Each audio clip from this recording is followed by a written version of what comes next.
Ke pasar membeli ikan. Ikan itu asin rasanya. Salam sapa saya ucapkan untuk teman-teman semuanya. Assalamualaikum warahmatullahi wabarakatuh. Perkenalkan, nama saya Satria Fanani Ardi dari Prodi Pendidikan Pelatihan Olahraga kelas PKO 2A NIM 2005-111-376. Baiklah, pada kesempatan kali ini saya akan menjelaskan tentang pantang larang. Video penjelasannya sebagai berikut. Pantang larang Melayu Riau.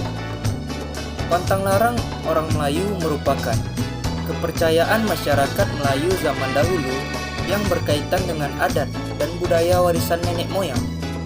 Pantang larang diamalkan oleh masyarakat Melayu bertujuan untuk mendidik masyarakat agar mengamalkan nilai-nilai murni dalam kehidupan mereka. Pantang larang juga diamalkan karena pantang larang merupakan harta pusaka atau warisan dari nenek moyang mereka, dan mereka bertanggung jawab untuk mengamalkannya dan menurunkan tradisi tersebut kepada anak-anak atau cucu-cucu mereka. Setiap pantang larang mempunyai arti tersendiri yang memberi manfaat bagi kehidupan. Orang-orang tua Melayu dahulu selalu mengingatkan anak cucunya supaya tidak melanggar pantang larang. Melanggar pantang larang samalah dengan tidak mendengarkan nasihat. Orang tua kita pada zaman dahulu memang banyak pantang larang. Ada yang mengatakan pantang larang itu membebankan, tetapi ada saja pantang larang yang masih diamalkan. Namun sekarang ini masyarakat Melayu tidak begitu aktif mengamalkan pantang larang. Ketika mereka mengetahui bahwa adanya pantang larang semata-mata untuk memberi petunjuk dan kadangkala menakutkan, mereka sudah mengubah persepsi dan menganggap bahwa pantang larang itu tidak benar. Namun tidak semua orang beranggap demikian, hanya sebagian saja, dan ada juga beberapa pantang larang yang telah mereka ubah. Menurut Yusriyadi dan kawan-kawan, mengklasifikasikan pantang larang menjadi 5 bagian, yaitu yang pertama berkaitan dengan keselamatan jiwa, yaitu berkaitan dengan kematian, sakit atau penderitaan, dan kesialan atau naas. Yang kedua berkaitan dengan waktu, yaitu waktu malam, sore, menjelang malam. Yang ketiga berkaitan dengan tempat, yaitu berkaitan dengan di ladang, di tengah jalan, di hutan, dan di kuburan. Yang keempat berkaitan dengan jenis kelamin, yaitu berkaitan dengan laki-laki dan perempuan, baik anak-anak maupun orang dewasa. Yang kelima berkaitan dengan pekerjaan dan aktivitas, yaitu orang melahirkan dan perawat bayi, mengurus orang mati dan ke kuburan, berjalan, sedang bermain, bekerja, membuat rumah, sedang makan atau minum. Sedangkan menurut Nufnang mengklasifikasikan pantang larang menjadi yang pertama pantang larang di dalam hutan, yang kedua pantang larang bagi anak-anak, yang ketiga pantang larang di sungai, yang keempat pantang larang ketika duduk, yang kelima pantang larang ketika makan, yang keenam pantang larang bagi laki-laki, yang ketujuh pantang larang bagi perempuan. Dengan demikian, pantang larang yang diamalkan oleh masyarakat Melayu tidak terbatas pada satu aspek saja.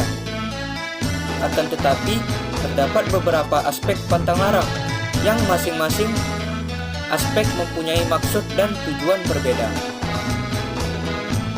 Berikut beberapa contoh pantang larang yang berada di daerah Melayu Riau. Yang pertama, pantang larang bayi. Yang pertama, bayi tidak boleh ditegur jika badannya gemuk, hanya boleh dikatakan semangat. Akibatnya, bayi tersebut akan menjadi kurus. Logikanya, menjaga perasaan orang tuanya.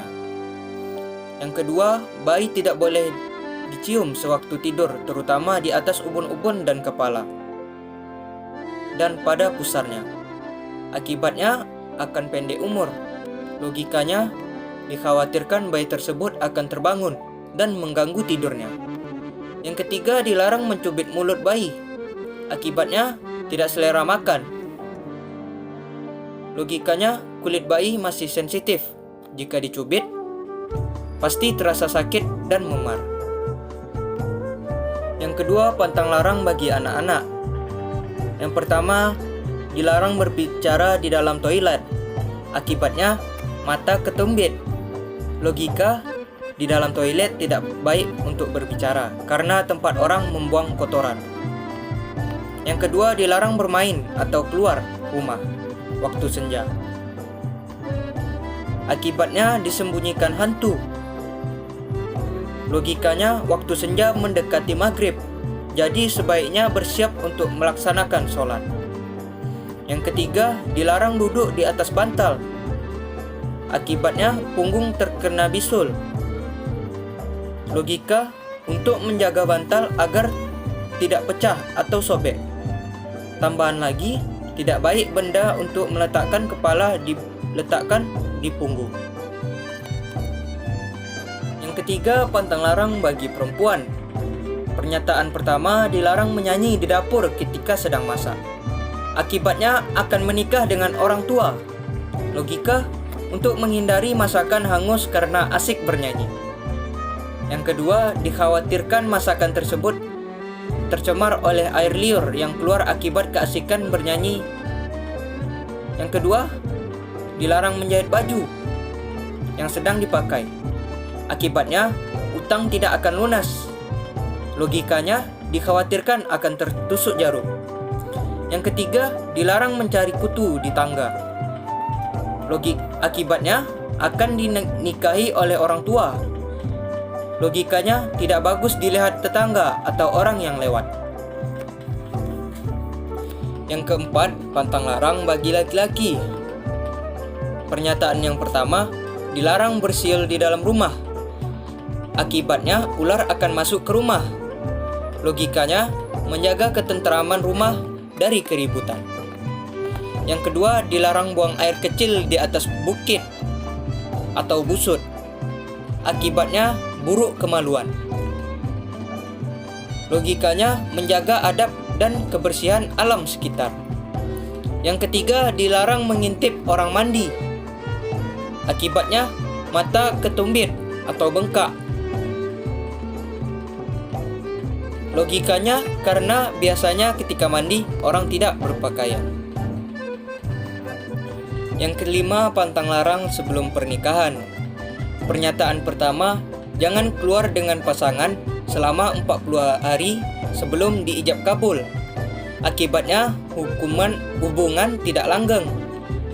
Logikanya, untuk menghindari pasangan tersebut dari prasangka negatif orang dan dari perbuatan yang melanggar agama. Yang kedua, jangan tidur di rumah orang lain. Akibatnya terkena ilmu jahat. Logikanya untuk menjaga nama baik keluarga. Yang ketiga, jangan bebas keluar kemana-mana. Akibatnya disantet oleh mereka yang mempunyai niat tidak baik.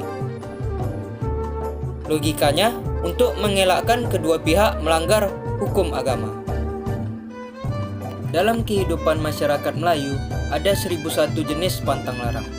Tidak semua pantang larang itu dapat diterima oleh akal, namun tetap indah dan berseni, terutama dalam membentuk struktur kehidupan yang sempurna. Walaupun banyak yang beranggapan pantang larang tidak sesuai digunakan, terutama menghadapi kehidupan pada zaman modern ini, tidak ada tanda-tanda bahwa pantang larang akan dimusnahkan begitu saja. Masyarakat Melayu mampu mengubah pantang larang sesuai dengan perkembangan zaman agar lebih sesuai dengan cara hidup masyarakat beragama. Hanya pantang larang yang berunsur animisme warisan lama perlahan-lahan terkikis dan sirna. Baiklah, hanya itu yang dapat saya sampaikan tentang pantang larang ini. Sebelum mengakhiri, saya ingin sedikit berpantun.